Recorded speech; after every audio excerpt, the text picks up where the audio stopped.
Mari kita ambil masa untuk merenungi firman Tuhan dengan khotbah bertajuk Cerita Ibu. Cerita Ibu adalah dari buku yang diterbitkan oleh penerbitan Melkisedek pada tahun 2016.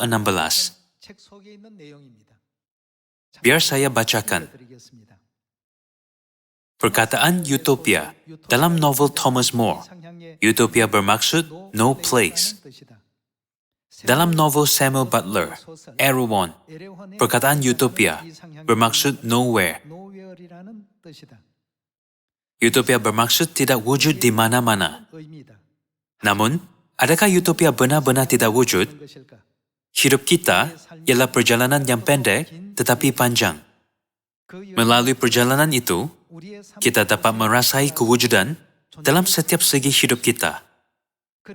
Saya berfikir bahawa utopia yang kita cari mungkin tidak ada di mana-mana, tetapi dalam pelukan ibu. Seorang wanita mendapat nama ibu melalui hamil dan melahirkan anak. Proses untuk menjadi ibu disertai dengan kesakitan yang tiada bandingan. Walaupun begitu, ibu-ibu berkata bahawa kesakitan itu ialah kebahagiaan. Bagaimana mungkin kesakitan yang badan terkoyak boleh menjadi kebahagiaan dan mereka dapat mengasihi anak yang memberikan kesakitan yang terbesar? Semua makhluk, termasuk kita di dunia ini, hidup atas kasih ibu. Ada orang berkata, Tuhan tidak dapat berada di mana-mana, jadi Dia menciptakan ibu. Adakah ini bermaksud bahawa Tuhan wujud di mana-mana sahaja dalam bentuk ibu? Semua takdir ini dapat dijumpai dalam cerita Alkitab dari permulaan penciptaan. Beginilah ia meringkaskan bahagian tentang seorang ibu dalam epilog, dalam buku Kejadian. Selepas Tuhan membuatkan Adam tidur nyenyak, siapakah nama makhluk yang diciptakan oleh Tuhan dari tulang rusuknya? Ada tertulis bahawa Tuhan menciptakan perempuan yang bernama Hawa. Sebelum menjadi ibu, mereka semua hanyalah perempuan. Dalam proses dari perempuan ke ibu, harus ada proses bersalin. Kesakitan terbesar yang dialami oleh manusia ialah kesakitan bersalin.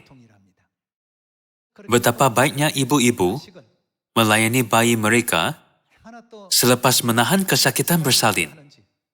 Siapakah lagi yang benar-benar dapat menangani tugas seperti itu kecuali seorang ibu? Ibulah satu-satunya makhluk yang dapat mengasihi orang yang menyebabkan kesakitan yang terbesar.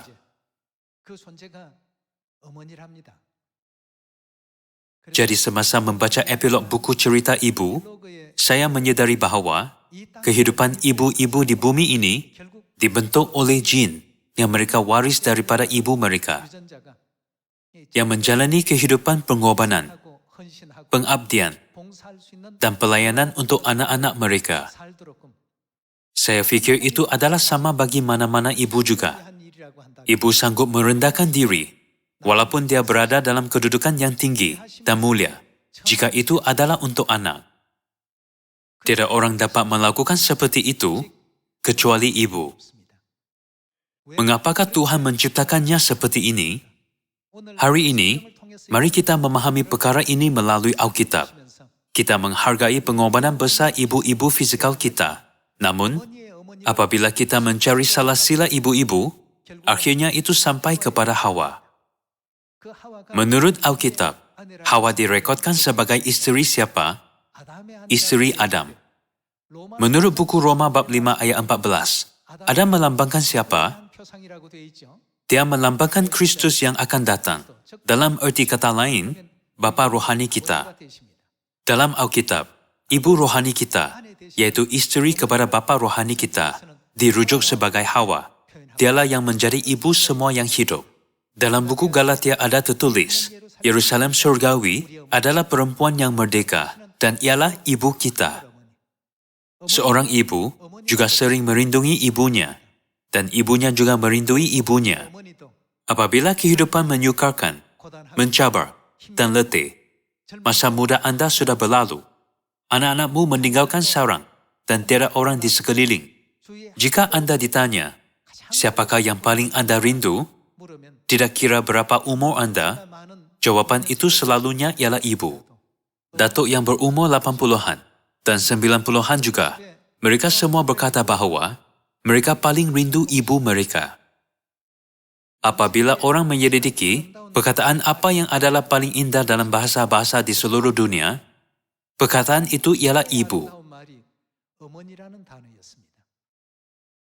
Hakikat bahawa ibu wujud dalam hati setiap orang ialah bukti pengorbanan dan kasih ibu rohani kita dan bagaimana dia membimbing anak-anaknya secara senyap sepanjang jalan Injil.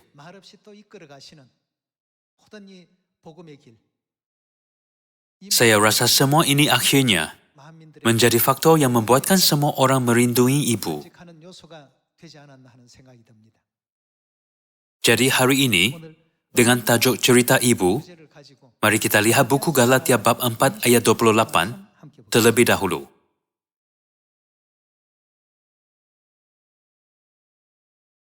Buku Galatia bab 4 ayat 28. Saudara-saudara, kamu sama seperti Ishak adalah anak-anak janji. Seperti dahulu dia yang diperanakan menurut daging, menganiaya yang diperanakan menurut roh. Demikian juga sekarang ini. Ayat 28 tertulis bahawa kita ialah anak-anak janji seperti Ishak. Alkitab memberitahu kita, orang yang mempercayai Tuhan hari ini dan mengambil bahagian dalam jalan keselamatan. Kalau begitu, apakah janji Tuhan kepada kita sehingga kita menjadi anak-anak janji? Mari kita buka buku 1 Yohanes bab 2. Mari kita lihat buku 1 Yohanes bab 2 ayat 25. Dan inilah janji yang telah dijanjikannya sendiri kepada kita, yaitu apa? Hidup yang kekal. Alkitab berkata bahawa Tuhan telah menjanjikan kita kehidupan kekal. Tajuk khotbah hari ini ialah cerita ibu. Bolehkah kita memisahkan kehidupan daripada ibu? Tanpa ibu, kehidupan tidak dapat wujud. Tanpa ibu, kita tidak dapat bercakap, berjalan, melihat, atau merasai apa-apa pun. Kita mewarisi semua DNA daripada ibu kita. Di dalam badan manusia, ada lebih daripada 60 triliun sel. Separuh jin kita dikatakan berasal daripada bapa dan separuh daripada ibu kita. Tetapi hanya jin mitokondria ibu diturunkan kepada anak-anak. Ini menunjukkan bahawa kita tidak boleh menjadi manusia yang lengkap tanpa ibu. Jadi, kita tidak dapat mempunyai kehidupan tanpa ibu. Mari kita lihat kehendak Tuhan dalam perkara ini secara terperinci. Mari kita lihat buku Wahyu, bab 4 ayat 11.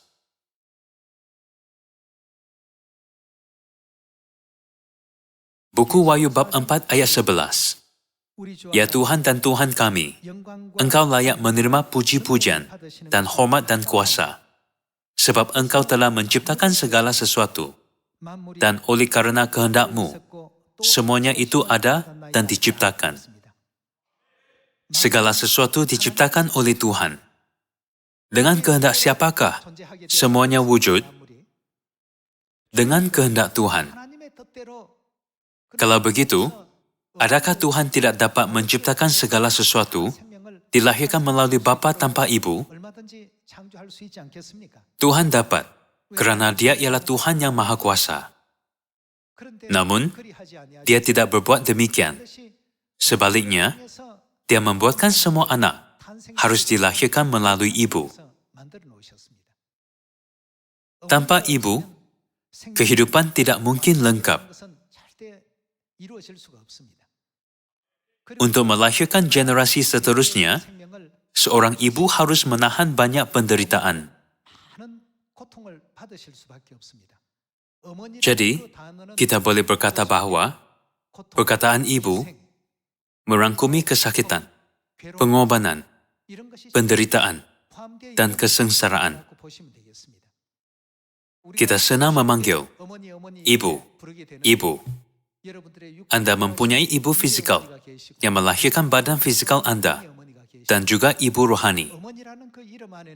Anda harus faham bahawa dalam nama ibu ada banyak kesukaran dan kesakitan yang tersembunyi untuk membesarkan anak-anak. Nama ibu pasti bukanlah nama yang diciptakan sembarangan. Dalam buku Wahyu bab 4, tertulis bahawa segala sesuatu diciptakan dan wujud kerana kehendak Tuhan.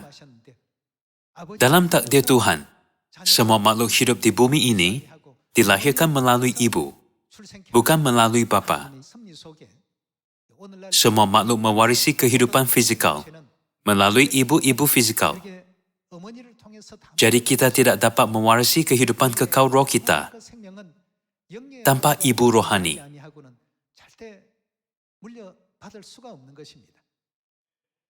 Untuk menyedarkan kita tentang takdirnya, Tuhan menciptakannya sebegini agar semua makhluk, dari ikan di laut sampai burung di udara, dan binatang yang merayap di darat, mewarisi kehidupan melalui ibu masing-masing. Ini mengajar kita bahawa seperti mana kehidupan fisikal diberikan melalui ibu fisikal, siapa yang memberi kita kehidupan kekal roh kita pasti wujud. Ini boleh dilihat sebagai peringatan bahawa kehidupan kekal tidak dapat diberikan tanpa ibu rohani. Jika begitu, adakah ibu rohani benar-benar wujud dalam Alkitab? Alkitab pasti membuktikan segala-galanya. Apa yang diberitahu dan dibuktikan dalam Alkitab adalah lebih penting.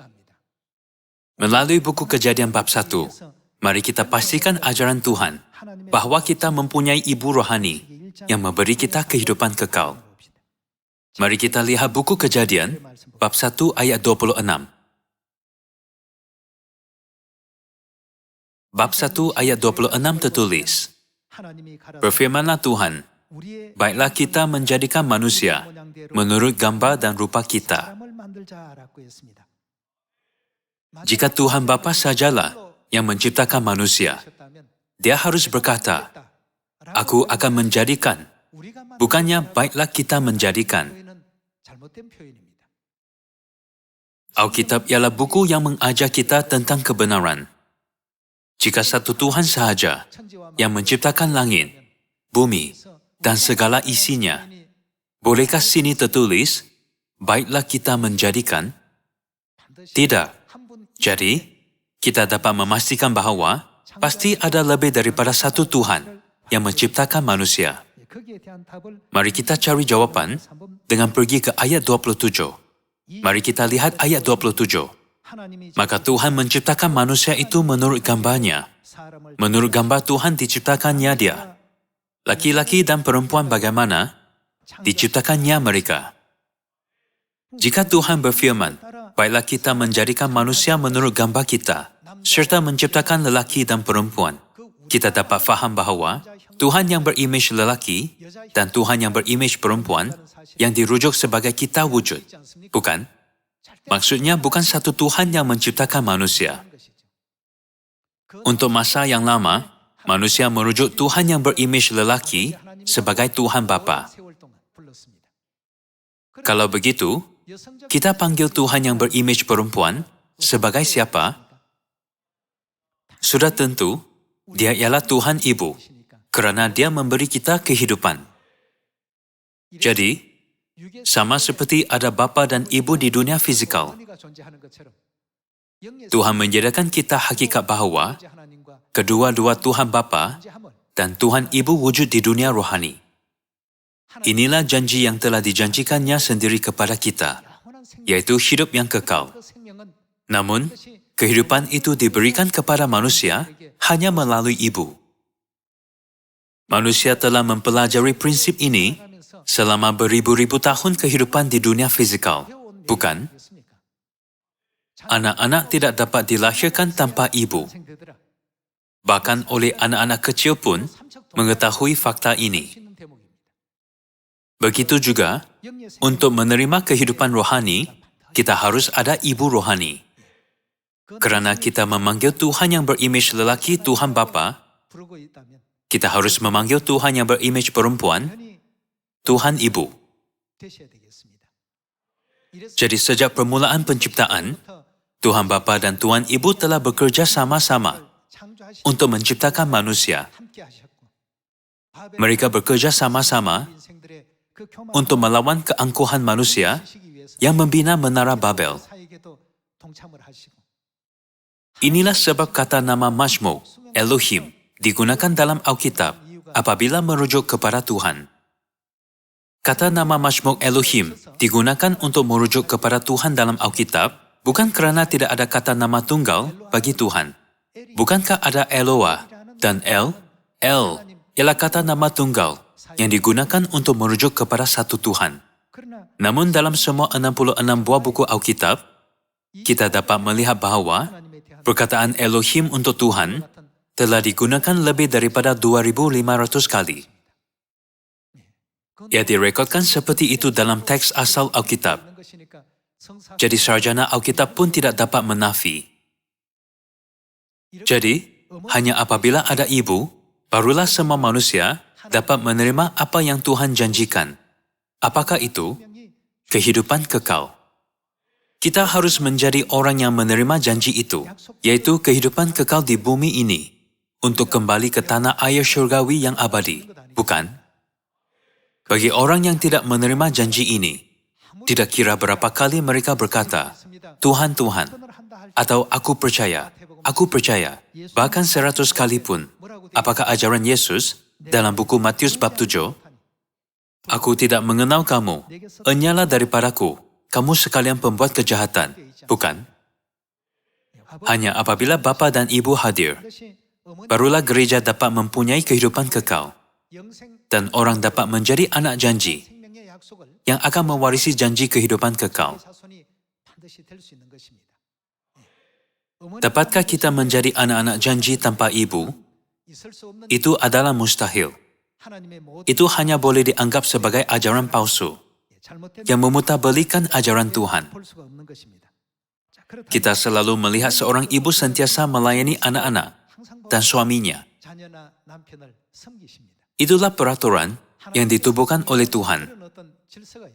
Bukankah dalam Alkitab tertulis bahawa suami ialah kepala isteri? Alkitab tertulis, hai isteri, tunduklah kepada suamimu seperti kepada Tuhan. Hai suami, kasihilah isterimu, sebagaimana Kristus telah mengasihi jemaat. Inilah ajaran Alkitab tentang membina keluarga yang harmoni. Alkitab dipenuhi ajaran bahawa kita harus saling menjaga. Jadi, kedua-dua bapa dan ibu adalah berharga. Kedudukan ibu adalah tinggi dalam keluarga, tetapi dia merendahkan diri. Walaupun dia ialah tuan, dia hidup seolah-olah dia ialah hamba. Juga, kasih ibu terhadap anak-anaknya dikatakan ialah jin yang diturunkan daripada ibu kepada ibunya dan seterusnya. Jika kita terus mencari kembali asal itu, kita sampai di buku Kejadian bab 3 ayat 20. Mari kita lihat buku Kejadian bab 3 ayat 20. Bab 3 ayat 20. Manusia itu memberi nama Hawa kepada isterinya, sebab dialah yang menjadi apa? Ibu semua yang hidup. Perkataan ibu terus muncul. Dia menjadi ibu semua yang hidup. Kesimpulannya, kehidupan bermula dengan Hawa. Hawa ialah isteri siapa? Dia ialah isteri Adam. Dalam Alkitab, Adam melambangkan Kristus. Mari kita lihat buku Roma, bab 5 ayat 14.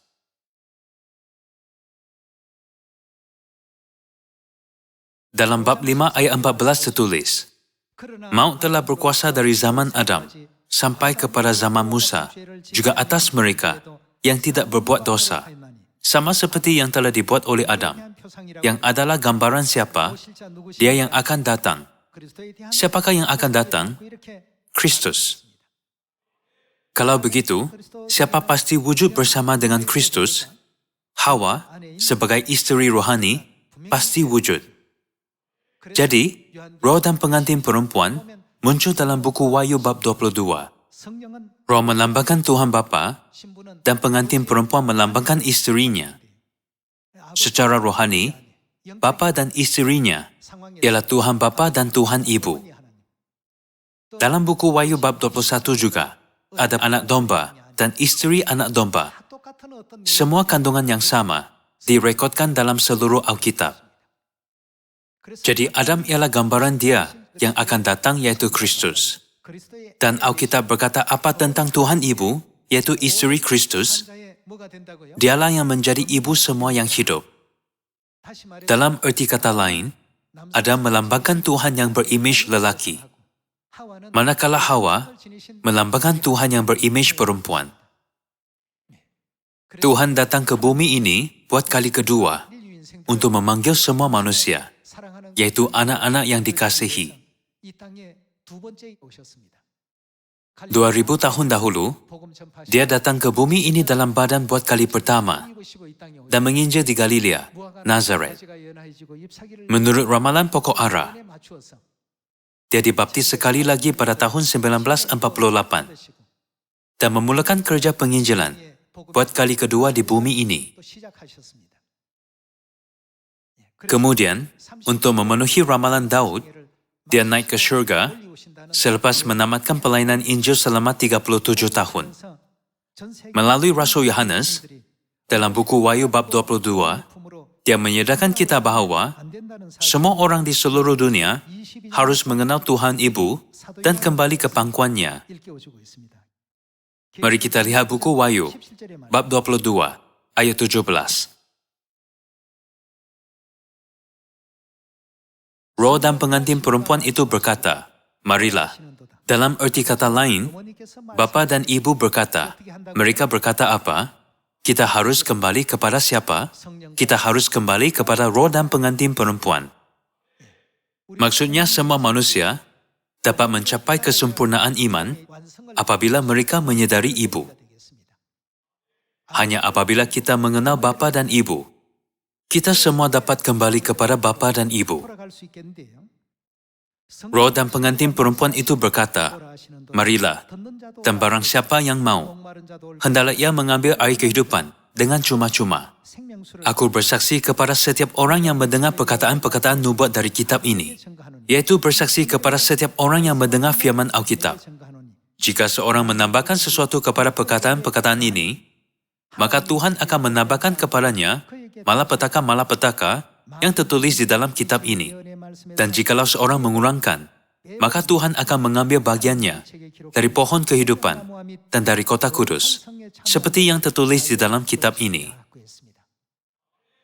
Firman roh dan pengantin perempuan yang suruh kita datang tidak boleh ditambah dan dikurangkan. Semua manusia harus mencari Bapa dan Ibu di bumi ini dan kembali ke pangkuan Ibu yang dapat kita capai iman sejati. Bukankah ramalan dalam buku Yesaya bab 60 tertulis bahwa anak-anak lelaki akan datang dari jauh dan anak-anak perempuan akan digendong kerana cahaya yang bersinar? Mari kita pastikan ini dalam buku Yesaya bab 60.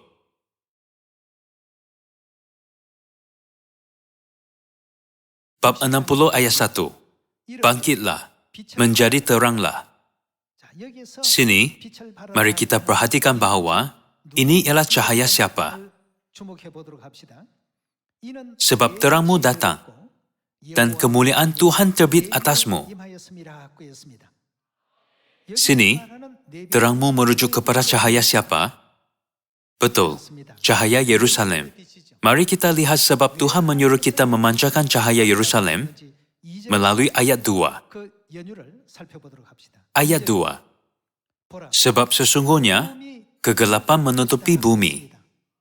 Sini tertulis bahwa kegelapan menutupi bumi.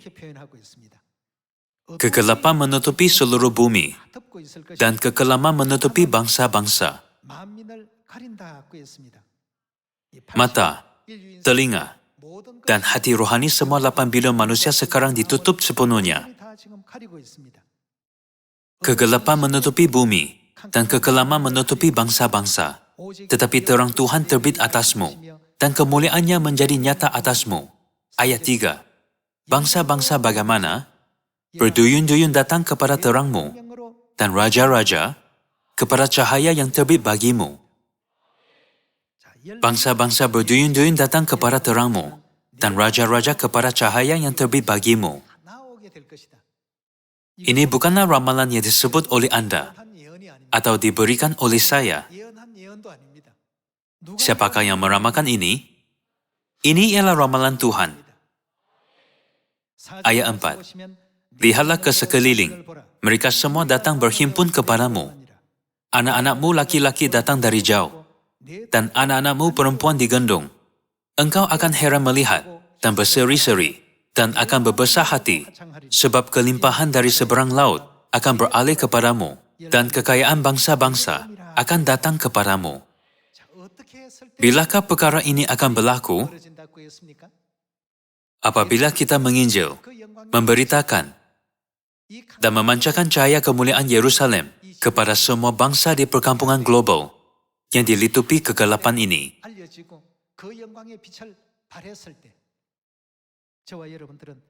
Saya percaya bahawa depan nama Ibu, kita anak-anak syurgawi harus benar-benar diampunkan semua dosa dan pelanggaran kita di syurga dan di bumi ini, serta kembali ke tanah air syurgawi kita yang abadi. Nama Ibu ialah bukti hidup kesakitannya untuk memberi kita kehidupan. Nama Ibu diperoleh apabila anak-anak dilahirkan melalui kesakitan. Nama itu tidak dibuat secara mudah atau sembarangan, bukan? Sebab itulah Ibu selalu menggambarkan kita sebagai segala-gala dalam hidupnya dan satu-satunya keprihatinannya.